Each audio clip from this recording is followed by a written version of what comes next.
I would now like to open the floor for comments, questions, and follow-ups. I think the interest is through the roof. Mariana, and then Nicolas, and then... Hello, everyone. This is Mariana from Sintrata from Mexico, working on human trafficking as well. And I think that we tapped into really big issues in this last session, specifically involving sexual and labor exploitation, because we're talking about the most vulnerable, from the vulnerable communities that we might find in our countries. And I think there reaches a point where we need to talk, like activism and entrepreneurship kind of grows into public policy. And how, and I think public policy is just this other animal, and that we need to get specialists to actually engage into public policy building and getting NGOs to actually show the work that they've done and the knowledge that they have that is irreplaceable when building public policy. In particular, I mean, for example, when we're talking about labor exploitation, Kumar, is there anything being done? I know that in many countries, private businesses are being invited, politely, to actually build protocols to avoid labor exploitation in their production chain. I would like to know more about that. And for Gregoire, I think that also public policy building is just such a big challenge when you're talking about vulnerable communities and the whole process of sensitizing authorities for them to actually reach out and maybe do very challenging and brave proposals and bring them into the table and bring them into whole countries. So and I would like to know about that as well, and how you've managed to actually kind of reach out into this whole other level of public management. Thank you. Okay, thank you. Just in interest of time, if we can keep the comments short, please. Yes. Nicolas. Hello, I am Nicolas, SDSN Youth Coordinator from the Andean region.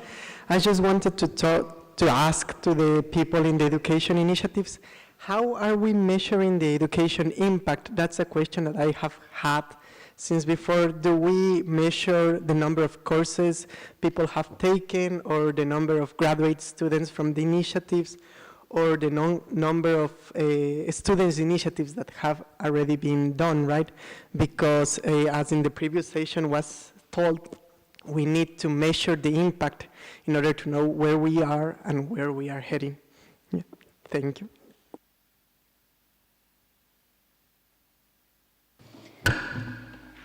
I also have a comment on my colleague Gregoire's statement.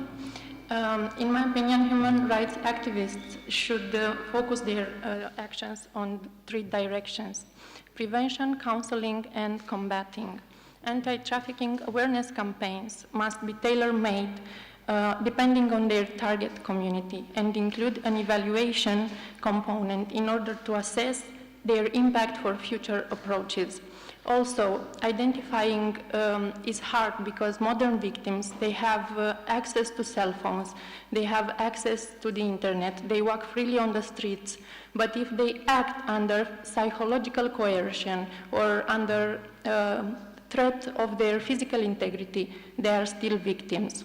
That is why global designers of this campaign should fully understand the scope and the scale of the problem in the targeted community. Synergy is the key word on which all SDGs can become a reality. Because of poorness, both back home and around the globe, people started to be seen as merchandise, and perpetrators are seen as businessmen. Efforts must show that poverty doesn't justify human trafficking. So, in the spirit of leadership, no matter where you are coming from, to my generation, I say get involved. To my colleagues, I say keep going and make your work visible. To our governments, I say take into consideration your youth action plans. And to the entire community, I say engage with your youths. As long as we can think and as long as we can speak, we are a part of the solution, so let's act like it. Turning our back to this fight equals turning our back to our own future and integrity. Thank you. Thank you. Professor Riccoboni.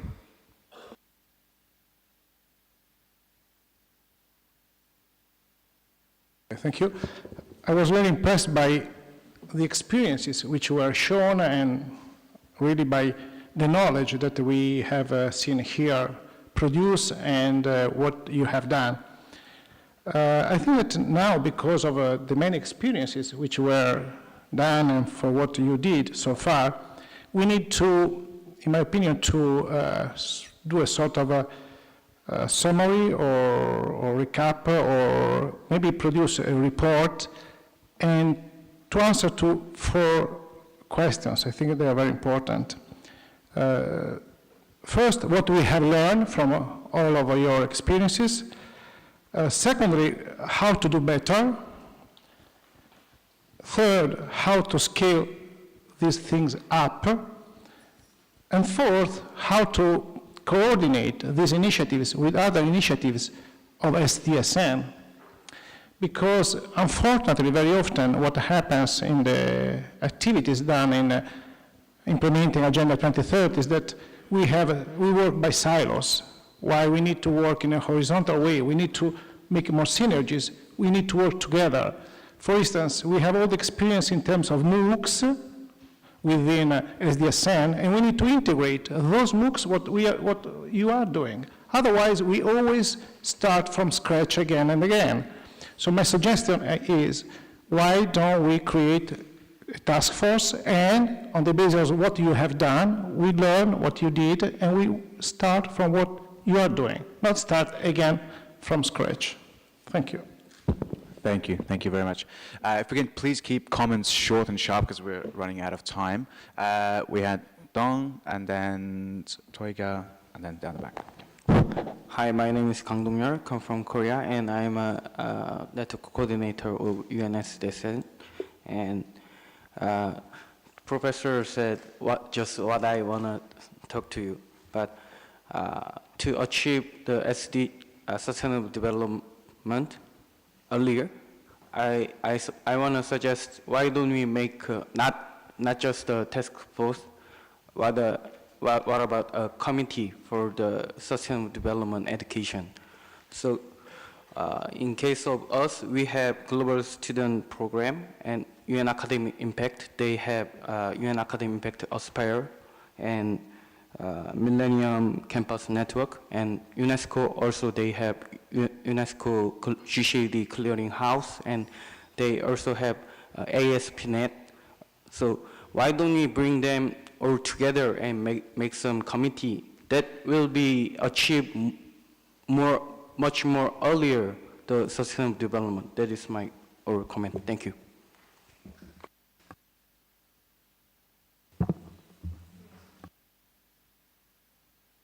Hiro.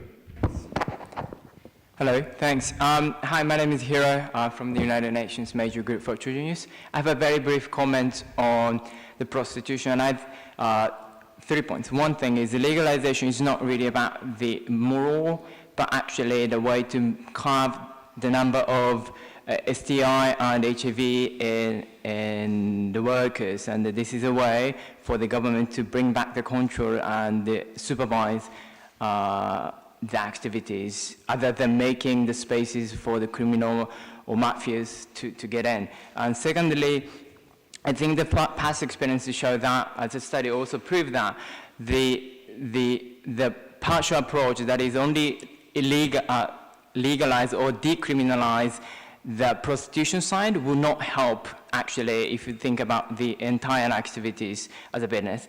Actually, there was 2 points only. Thanks. Okay, great. Thank you. Mutiu, and then Chris. Thank you. I'm Mutiu from Nigeria. To support the Global School Program, I think, like he said we should just build on our activities. We don't have to go back. I think we can bring the teachers together under one shed. We train them, then we introduce them more to the goals. Then when they are coming, they come along with the owner of their schools or the head of the school. Then some students who are very, very interested in the Global Schools Program, then we make them the ambassadors, and reality sets in. Thank you. Hi, my name is Chris, and I'm the SDSN Youth Network Coordinator for Canada. I just briefly had some comments about behavior change. As was alluded to earlier in the program, changing our habits and behaviors is ultimately at the core of implementing Agenda 2030 and pursuing the Sustainable Development Goals. And also, as was alluded to by Sam earlier in his remarks, if we don't believe that our actions will have an impact, then we probably won't take those actions necessary to change our behaviors and our habits. It seems then that a core challenge for SDG education then is convincing young people that their actions in support of the SDGs can and will have an impact, especially in a world where young people are often systematically disempowered. My question then, and just kind of to hopefully encourage some thought, is then how exactly do we do this? How exactly do we teach young people to believe in the power of their own agency?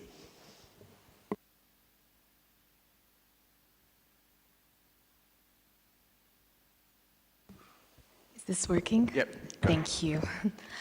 I just wanted also to make an important comment, speaking about human trafficking and sexual enslavement. When it comes to the spirit of the SDGs and any international intervention, no matter how local we make the mechanisms to this intervention possible, I think we must never forget the importance of not causing damage while attempting to do good. And as some remarks came up earlier in the education panel, important remarks about legalization or about abolishing prostitution. I come from Lebanon, and much of my philanthropy work happens on the ground with the Syrian refugees in the settlements in my country. And today, what would be a huge problem is if we started to create the stigma of no to prostitution. Why do I say this? Lebanon is one of the only it's actually probably the only Arab country that has a semi-legalized framework for prostitution. And what that enables us is to better distinguish victims of human trafficking from people who choose to enter the commercial sex industry, irrespective of the reasons behind choice and whatever moral jurisprudence we wish to apply on that. And so I just wanted to bring this up as an example of that would be quite damaging if all of a sudden we said we must abolish prostitution. That litmus test would no longer be possible. Thank you very much. Hello everyone, I'm Toygar from Turkey. I'm the network coordinator in SDSN Youth representing Turkey as well. So I have a quick short question to Amanda.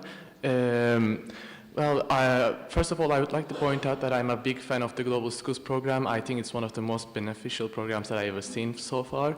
So my question is, would it be beneficial, and if it would be, how much beneficial it would be to get in a cooperation with the state's education ministry and the local municipalities as well? Thank you. Great. Thank you, Toyga. There, and then Good morning, afternoon. My name is Estella Church. I'm a teacher in South LA, and I represent a few organizations, RFK Human Rights and Teach SDGs Initiative. I want to point out that, well, first of all, I appreciate the panelists in this group. I think we understand that if we target SDG 4, then we can get at several other SDGs in one fell swoop. And Professor Reimers alluded to something about even though a lot of teachers are out there, we know and are aware it's not happening in our classrooms. And I believe for a couple of reasons. One, I feel like we need to change or reframe the way we think about education or teaching as a practice and a profession. Every day I'm in my classroom is an act of direct action. And so there was a moment earlier where a statistic was given about how many people actually take action, and well, I would ask you to consider every teacher in every corner of the world every day in their classrooms as part of that number. And if you did, then that number would be much larger.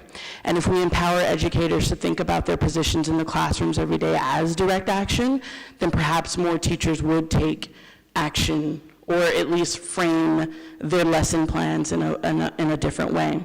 The second reason why I think that we are incapable of doing this in mass is because oftentimes in our schools or our classrooms or even non-traditional learning environments, we're not in power and we don't get to make policy or sweeping choices about how the curriculum is set or standardized, et cetera. And if we had perhaps the backing or support from initiatives from the United Nations, from large coalitions of organizations, then we might have the power to make these larger choices in regards to policy and curriculum. I teach and practice the Sustainable Development Goals in my classroom every day, and I often work with teachers to help them figure out how to do the same thing across grade levels or content areas. But it needs to happen on a much larger scale. And so I just wanted to point that out. We need the support to do that. Great, thank you. Ishel, and then Yijun, and then Christina. Thank you. I'm going to speak in Spanish. Bueno, mi participación es en torno a lo que Gregoire comentó y el debate que suscita.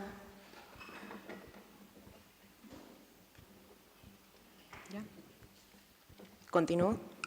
En torno al debate que suscita esta perspectiva respecto a la abolición de la prostitución. Durante 5 años hemos discutido aquí en la Academia Pontificia respecto a la perspectiva abolicionista y me parece que se llega a confundir el abolicionismo con una violación a los derechos humanos porque se considera que plantear la abolición de la prostitución es criminalizar a las mujeres que están en situación de prostitución, cuando es todo lo contrario. La perspectiva abolicionista parte de la idea de que una mujer que está en situación de prostitución está en esa situación porque se le negó toda oportunidad para trabajar, entendiendo la construcción del trabajo como una forma de explotación. Entonces, partiendo de esta visión, la prostitución no sería una forma de trabajo o de empoderamiento. La abolición tiene que ver con la erradicación, y erradicar significa arrancar de raíz. Es decir, qué acciones, por ejemplo, a partir de los ODS, a través del alcance de un trabajo digno, a partir de la educación, qué deberíamos de emprender como una meta, plantearnos para que en algún momento la prostitución no sea una alternativa. Entiendo que muchas mujeres llegan a esta situación pensando, bueno, es la única manera que tengo de sobrevivir, y no se trata de criminalizar a las mujeres. En ningún momento, por ejemplo, lo que la CAP realiza ha sido el estigmatizar a las mujeres. Por el contrario, es cambiar el foco. Gregoire planteaba que hay una situación que tenemos que analizar, que es el patriarcado. Tanto el sistema patriarcal como el sistema proxeneta lo que han hecho es que pongamos el foco en las mujeres y jamás se señala la responsabilidad o por qué no cuestionamos la posibilidad que tienen los varones de acceder sexualmente al cuerpo de una mujer, objetivándolo y mercantilizándolo. Me parece que ese es el centro del abolicionismo y que implica plantear que la prostitución es una forma extrema de violencia contra las mujeres, es una forma de violencia feminicida. Gracias.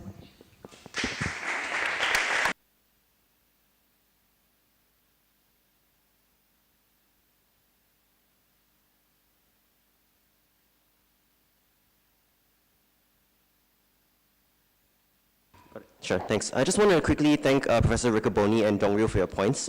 Very much siloization and duplication of effort is a very big issue.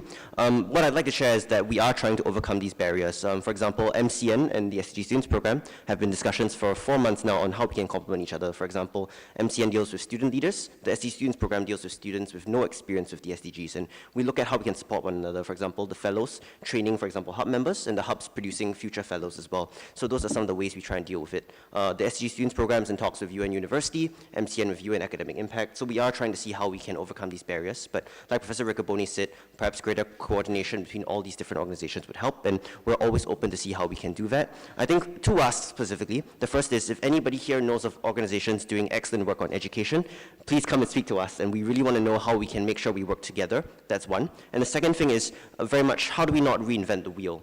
So SDG Zone, the website that we shared about, the philosophy is featuring organizations doing fantastic work. The SDG Academy, for example, UN Volunteers. So if you know of a good organization or a good resource that you think young people should know about, if you could please speak to someone from SDSN Youth, whether that's Yun Tong or some of it, or the others sitting around here, we'd love to know and we'd love to share about that. So duplication, definitely something we want to overcome. Thanks.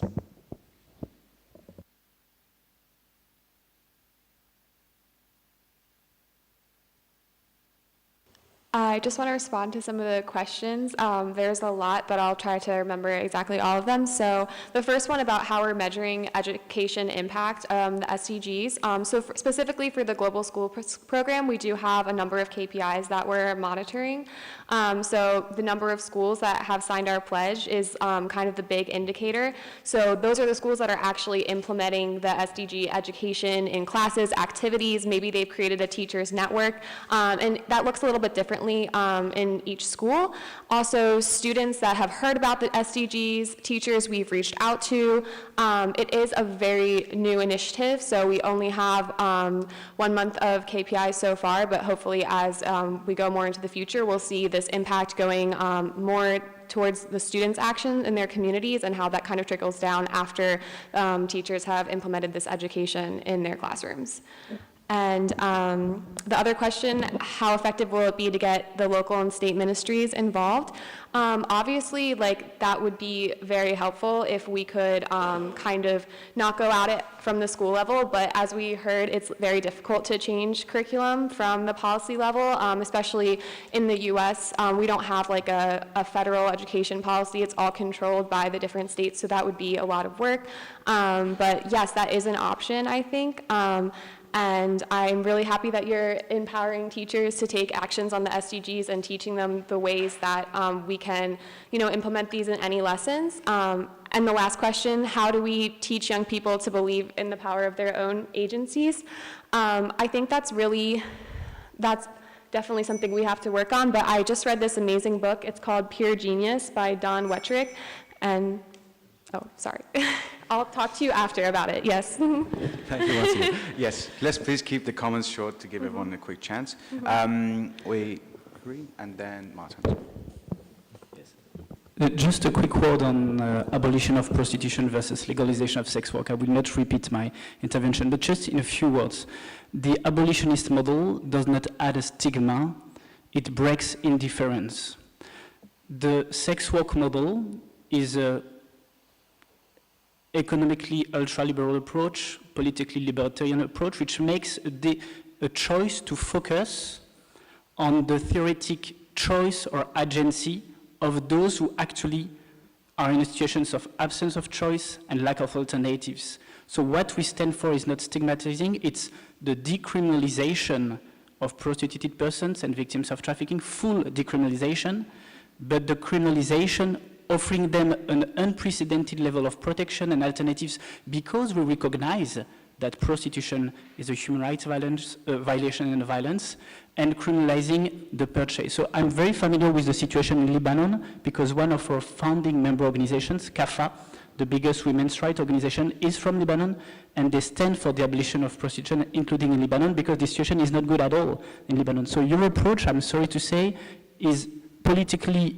easy to identify. It's politically libertarian, economically ultra-liberal, focusing on the individual agency instead of looking at the systemic operations at stake. Okay, thank you.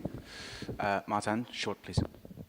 I'm the South Asia Network Coordinator with SDSN Youth, and I'm also a fellow at TERI.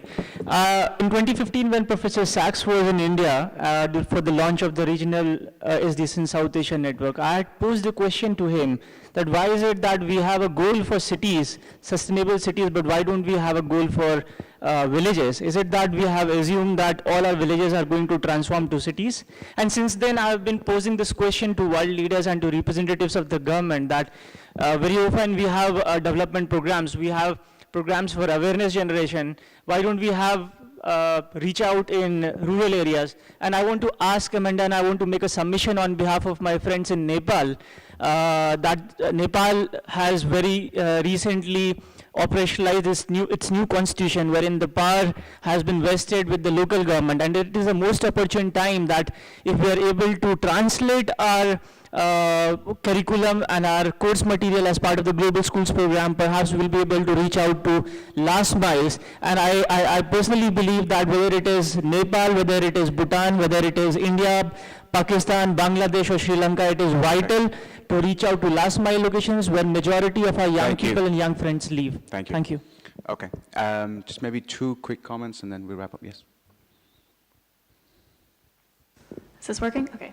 Hi, my name is Julia Blocher, and I'm the Vice President of the International Youth Federation, and I'm also an academic and a researcher, and recently managed a project at the United Nations University within the Global Alliance 8.7 to build a global online knowledge platform to identify and scale up effective measures to address human trafficking, forced labor, and child labor. And I've really enjoyed very much the conversation that has happened here, and wanted to say that this knowledge platform is now available. It's delta87.org, and it's a space where we invite all experts to defend their positions, as long as it's based in evidence and in fact. And related to that, I just wanted to make a general comment, which is that if I've learned anything from this work, is that in order to achieve the SDGs, we need to find common ground and forge partnerships rather than defending partisan positions. And Professor Sachs also made this point. And I would like to also say that in particular in the area of modern slavery, what we need more than all is for the survivors to speak for themselves, which is why I'm very happy that we heard from Kinzu today and want to thank him again for his intervention. Thank you very much. Thank you. Great. Very short. Thank you. Okay, I'll do my best. So, Kalispera, good evening. I'm Christina, I'm from Greece. I'm the network coordinator of SDSN Youth, and I represent some organizations of civil society that promote tolerance and inclusion in communities. I just want to stress out about prostitution. Since I'm based in Greece, we have a huge refugee flow, and the problem is that many times the hunger and poverty is what actually leads people to harm their dignity and find an exit on prostitution. So we shouldn't forget that. Prostitution is not only focused on female, it's focused on men, on child, and it's hard to track this data because refugees are people who sometimes don't have taken yet the legal papers. It's hard to understand the situation, it's hard to know about these things. I'm telling you from personal experience that it's something that we should act on it. And just to comment. Just very short, please. So, yeah, that I like to see the SDGs as a sequence to prioritize them. You start from SDG 1 and 2, poverty and hunger.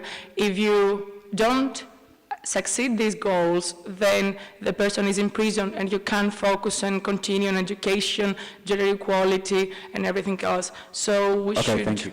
Yeah, thank you. All right, great. Okay, so we have to wrap up this session. I'm sorry for cutting out, but just one comment that I want to make with the measurement of impact for education on sustainable development. That it is one of the targets, but there is no indicator to measure it because there is just not reliable data available. Some of the data that we have is from the year 2000 that produced by OECD. So we don't actually know how many schools are teaching it and how many schools are engaging in ESD. And part of the story is that we need to form a committee, a task force of some sort, on education for sustainable development. And we need to be able to actually use this occasion and use this committee to produce the best content so that teachers have that content. Secondly, to also then connect all these various groups. So for example, scholars I know from what I've seen operates in tens of thousands of schools. The IB has 5,000 schools. And all of these wonderful organizations and education organizations can work together. And of course, we'll be working with UNESCO, but yes, there is a lack of collaboration that's happening, and we're trying to bring this together with global schools. And I can tell you that when I was at the IB conference, I spoke to 2,000 people and announced this global schools program and the SDGs, and the interest was through the roof. I would say 100 people came up to me after to speak about how they can get involved in the SDGs. So the interest from teachers is there. It's just how can we facilitate and precisely create the mechanisms within our network to be able to deliver on that. Jeff, did you want to say something? Thank you. I missed most of the discussion, but I caught the tail end of the discussion, and I wanted to make one actually two basic points. One is that inherently the Sustainable Development Goals are a holistic agenda, and the arrows point in all directions. So poverty impedes all sorts of rights and freedoms and safety, but at the same time, the other goals are pointing towards ending poverty. SDG 3 or SDG 4 on health and education or safe environment. So the art of coherent policy approaches to the SDGs involves necessarily a more complex framework. That's hard, by the way. It will take training. It actually involves different ways of planning than are typical. And so it's not a simple agenda. The second is that context, of course, matters a lot. And this is a second point of training, which is that the challenge of SDG 4, say, on education, is very different in different places. Your project of training the SDGs is a global agenda, so that is appropriate everywhere. But in poor regions, maybe the most essential fact is that 3/4 of the kids are not in school. There are no classrooms. There aren't teachers. It's a physical, financial, desperate situation which requires a strategy of building an education system, training, construction, finance, and so forth. In other places, there's discrimination, or the quality is low, or other things are missing. But the situation analysis is really a fundamental part of good development work in general. And the more you gain experience, and the more you have a chance to be outside of your home area and working someplace else very different, you'll understand your home a lot better also, but you'll understand the difference of circumstances. About a dozen years ago, I coined the phrase for myself, clinical economics, that good economic practice is like being a good clinician, because what a doctor knows is a lot of different kinds of illnesses, but a doctor faces a patient at a time. And the art is, for that particular person, what is the right prescription? For your cities, what is the right how do you diagnose the challenges? For a country, how do you diagnose the challenges? So the metrics of keeping a kind of scorecard on the SDGs is really important. That's why we produce an SDG index each year and a dashboard. And each city should have one also. We've just done an SDG index for 100 American metropolitan areas. You can do one for an individual city. How do we stand against the 17 SDGs? It doesn't have to be pure science. There is no pure science in it. Some indicators exist, some don't. Some are not relevant, some are relevant, so it's not perfect. But a situation analysis and staying holistic are two fundamental parts of success. And just to end, it doesn't mean what you're doing has to be holistic, in that you can be managing an education challenge or a health challenge or freedom from prostitution or slave labor or other parts, but your awareness that this is part of a system of systems and that you need to reach out also to those who are doing other pieces of the puzzle to build the whole framework, I think is important, and your openness to the differences of different regions, especially, but not only rich versus poor, ethnically homogeneous versus ethnically highly diverse, peaceful places versus war-torn places, refugee camps versus development areas.